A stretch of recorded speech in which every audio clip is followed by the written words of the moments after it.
Nine ether is the mental power and chemical forces that grew the universes. Nine ether is the combination of all existing gases and chemicals. Nine ether is the original forces of order. In the form and formula of nine ether, our Ethiopian ancestors grew the universes and then personified themselves as African pygmies at the source of the Nile in equatorial Africa. Nine ether began as a spontaneous fire and primeval chaos and grew bodies for itself called true stars or suns, one of which is the sun of our solar system. Ethiopians are personifications of the suns, because our energies grew the suns. Nine ether produced the bodies of the suns, and in turn the suns produced nine ether. The suns are self-created, meaning, self-grown, and are also self-existent. Nine ether is black, therefore, the bodies of the suns are black, jet black. Nine ether is the power of nine reason, which produces the power of nine knowledge. There is no other power or force strong enough or wise enough to mentally and physically liberate the Ethiopian from his and her grave of ignorance and prison of serfdom but nine ether, the Ethiopian forces in nature. Nine ether is our powers in nature and by nature. When we Ethiopian lost our power to reason soundly, nine ether is what we lost. When we Ethiopian lost our spirit power, nine ether is what we lost. Nine ether is the scientific and spirit power of Ethiopians by nature, meaning, nine ether is our true nature. The power nine ether helps us make Ethiopian history and restores Ethiopian culture, and this means mental liberation, and mental liberation in turn beget physical liberation. The solution to our problems must be one which will work for us worldwide because our racial problems are worldwide. The reasonable and practical worldwide solution is mental liberation, which produces Ethiopian creativeness, the ability to create everything we need, and Ethiopian independence, the ability to think independently and act independently of other races. All power begins in the mind, be it political, economic, military or scientific, because the body is just a framework and tool for the mind. Therefore, the prime power is mind power, from which all other powers develop and mature, including the power of liberation. Nine ether develops nine reason develops nine knowledge, and nine knowledge develops nine mind power, which is prerequisite to Ethiopian mental and physical liberation. Have true care, divinely love, for the Father Son of nature as you would love your physical, loving parents, and it will love you back, but you have to be careful to not view this in a pantheistic or spooky/religious way like the Phoenician Egyptians or Greek Jew Egyptians did. Some would call this blasphemy, heathenish, paganistic, etc. None of those apply to a nature knowledge-wise person who is a nine news bringer. If your mentality is low, then your perception will make you see this in an adverse way. The nine ether sun empowers the top half of the circle of existence, and the six ether sun empowers the lower half. The sacred master once explained the Most High is a being that was so powerful that he put himself inside of everything on this side of hydrogen, or in the elemental manifestation called physical matter. This also defines the cosmic reason of the sun of nature in absolute nature. Scientifically, atomic fusion is a known scientific process of growing, creating, elements, starting with hydrogen, yet mundane scientists never provide the cosmic reason for the process, without mentioning some magic, spooky, words spoken by some spook force called God or outdated scientific theory that is later proven false. The creator god Yaa-Nun is said to have dreamt of the creation, through visualization, of a world in his heart, intentions, sound right reasoning. Then by using his tongue to speak the thought, contracts through realization, prominence, speaking with tongues of fire, all things were made real, actualized or factualized. Now look at the tongues of ether fire spewing forth from the Father God Son of nature. Today it is the manifestation and personification of Yaa-Nun, with 999 mentality overstanding, not Ra the one who sees all or Anu the heavenly one as mankind perceives them, because these names only point Ethiopians in the correct direction of his true attributes in nine dimensions. Mankind cannot explain these things for you. For example, in ancient Sumeria, Ethiopians by race, or A.Nu, in Akkadian, Assyrians, or Phoenician Mesopotamians was the pantheistic understanding of the sun god, chief invisible spirit god, to the black Phoenician mankind race, who later became the Phoenician Egyptians of Egypt, who referred to him as Ptah, Anu, and On, and Ra, Re.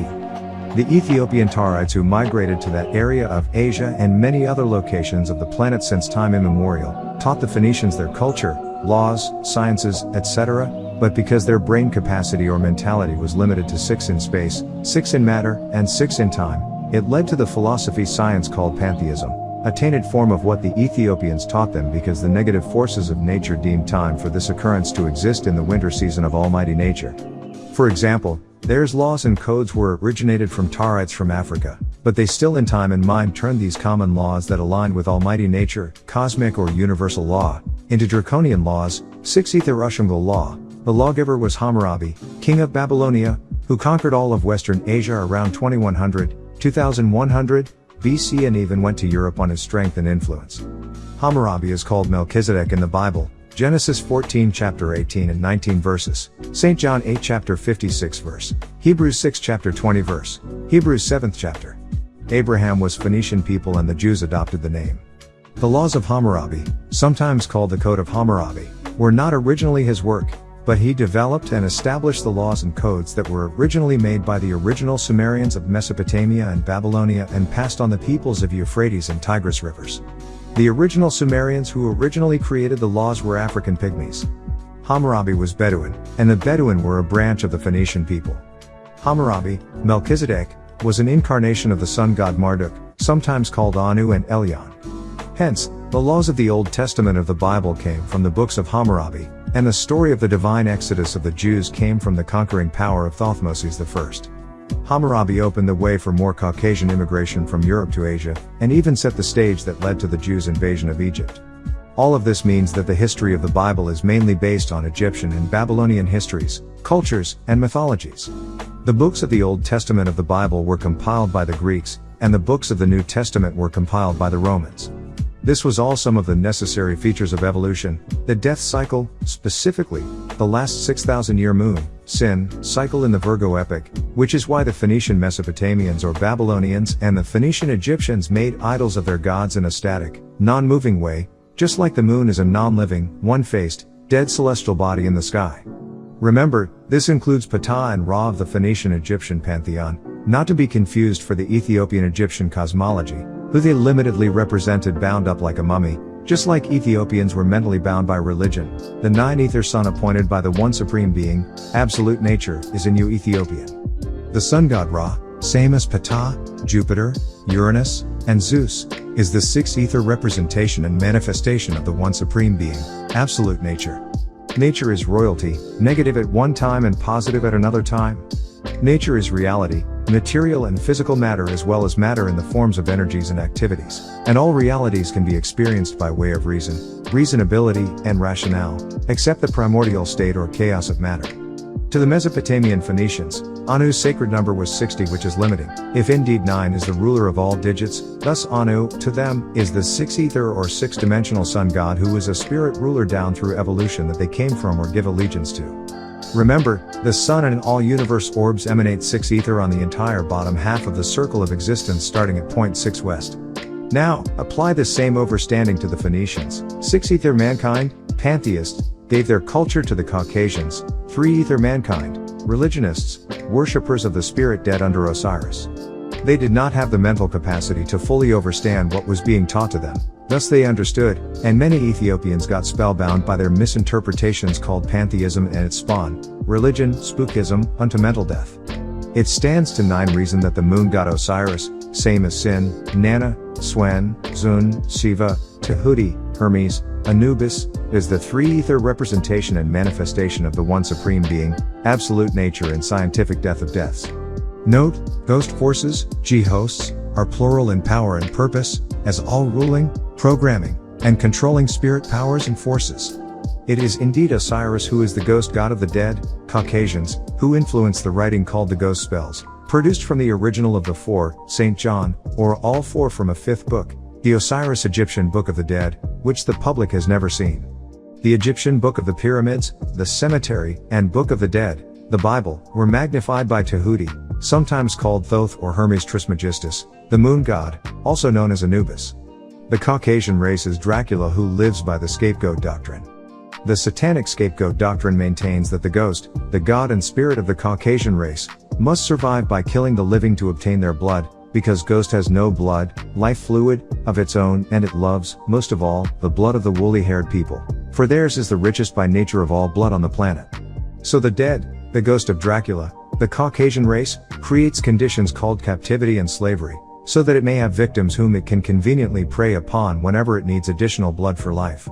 The blood of the best-known victims of Dracula is sent to the high places in Caucasian religions, and that blood is offered up to six ether, Jesus, and the ghost, God, the spirits of the Osiris mummy, and the ghost subsists on the blood. Then ghost gets thicker and stronger in the atmosphere around the earth, for it is multiplied from the blood of those victims offered up in rituals and those whose blood is spilled outright. As ghost gets thicker and stronger in the atmosphere, its posterity, the Caucasian race, gets stronger to perpetuate oppression and captivity and keep the captive prepared for future needs of the ghost and its posterity. The satanic scapegoat doctrine further maintains that the guilty must survive on the blood and suffering of the innocent and ignorant. So Dracula in person of the Caucasian race pounces on its prey in the darkness of the night, because then its victim is unaware of what is really happening. Dracula created that darkness, ignorance, in the minds of our forefathers and their children to use us as adjusting tools when something goes wrong in its oppressive system and to have us for exploitation. The darkness of the night for the oppressed peoples of the world is the ignorance of their minds. But Dracula cannot withstand the sun successfully in the light, right knowledge, thereof, because the sun destroys the darkness, ignorance, which Dracula must have to practice its evils of death upon its victim. So, as the sun rises, if Dracula refuses to go back to its crypt, it will be forced by nature to destroy itself by help of nature, for Dracula cannot survive the rays, universal knowledge, of the sun. The crypt of Dracula, the Caucasian race, is Europe. The Caucasian race is the visible and spiritual manifestation of the death forces, because, like symbolic Dracula, their creator and activator are the spirit, ghost, of the necropolis, cemetery. Remember? The slave captive is the subsistence and scapegoat for Dracula and the death forces which empower Dracula. In Genesis 22:13, it says, "And Abraham raised his eyes and saw, behold, a ram, afterwards, caught in the thicket by its horns. So Abraham went and took the ram and offered it up as an offering instead of his son." Don't be the ram/scapegoat, Azazel, caught in the thick and strong six ether and ghost forces in the atmosphere, called religion. Scapegoatism is a common reoccurring theme off all monotheistic religions. To Ethiopians today, the God-Son of nature is what you see it as, our visible physical creator whose number is 9, because all true stars, like our sun, are 9 by nature. Regardless of what you call the visible physical son of nature, it is the same. Thus Anu to all 999 mentality Nunibus is what you visibly and physically see, as the grower of physical elements, and what you don't see, but feel, the grower of ether forces, both residing in you ether utopian. We taught them in degrees, yet they could not grasp but so much. Call it spookism all you want, but it is real. Can you name a greater visible physical power than the physical visible son of nature? Surely it's neither mankind nor any pantheistic or religious name known to him or her nor the underworld god called Ghost who represents the moon, Osiris, who reincarnates as Horus, to Greek Egyptians. This is stated with all due respect to these spirit powers. Ghost God is a three-ether spirit force that can only exist outside of yourself because it is an alien here that fell from the heavens, i.e. various densities, galaxies, or universes. 9 ether spirit forces, however, are the true gods and goddesses of nature because they are in you, manifested as you, the Ethiopian tides, pronounced Ta'ites or Tarites, who are the new buns of antiquity, those who have genuinely woolly, kingly, hair and dominant sun heat genes, melanin, who are found in all of the boundless universes and various worlds. We were grown here, and on many worlds in many galaxies of many universes, by the sons of nature, appointed by absolute nature. The sun is the source of the Ethiopians' biology. The sun god Marduk, Murdoch, is one of many representations of the incarnate controlling spirit sun gods who represents the god sun Anu in the 6 ether monatlity overstanding. When it is stated in various degrees that the laws and commandments of the sun god were disobeyed in the Garden of Eden, Africa and Asia, it speaks of the bringer of the eternal laws of nature at that time, also called King Amenubi and Riharakshi, the original. His authority was usurped by the other jealous spirit gods, earth god Dagon, moon god Sin/Mercury, underworld god Pluto, and this is the cause of the so-called war between gods. Remember, Marduk is the Sumerian sun god/deity who has the Anu power and fought Anzu, eagle, literally king, ruler, or god of animal mankind/the beast man. Marduk was an Anu type, the Most High, sun god of the Sumerian pantheon, champion of the tablets of destiny, given power by the physical god sun also referred to as an or Aa-Nu. Melchizedek, Hammurabi, was also called a high priest after the order of the Most High, Al-Alyun, Ali, the god sun, yet let it be known, and never forgotten that the one supreme being is absolute nature, which is all space, all matter, and all time, as one and inseparable. Remember, we are all one with absolute nature or all yet, we were created, born or grown, by our Father Son who was appointed to grow absolute nature into universe order in seasons and cycles. Absolute nature is not your mystery God or spook force, nor is the Godson of nature the one supreme being, although it sits alone in its fatherly function in almighty nature, the all in all. Spook force worship is a feature of the ethereal philosophy science called religion of the last moon cycle of the Virgo epoch and evolution cycle. The title the Son of Righteousness, that is the one Sun God. He is the Sun God incarnate in the flesh of an Ethiopian, who is the beginning and the end, the 1 and the 9 or point 1 to 9, 19, in this new sun cycle. He also bears the title the Judge among the gods, not to be confused with Osiris of the moon cycle, or the Lord of Hosts to religionists, or the Archangel of the host of heaven, the top half of the Smat circle of order, to others, who happens to be a great one of the Anunnaki, Neter, as a revolutionary demigod, who comes to right and right the wrong and renew, reform us as he writes the right so we can revolve in this new sun cycle and Libra epoch which are indeed on the right side of the circle of existence. This is the key to the allegory that states that the righteous will sit on the right hand of the Father Son.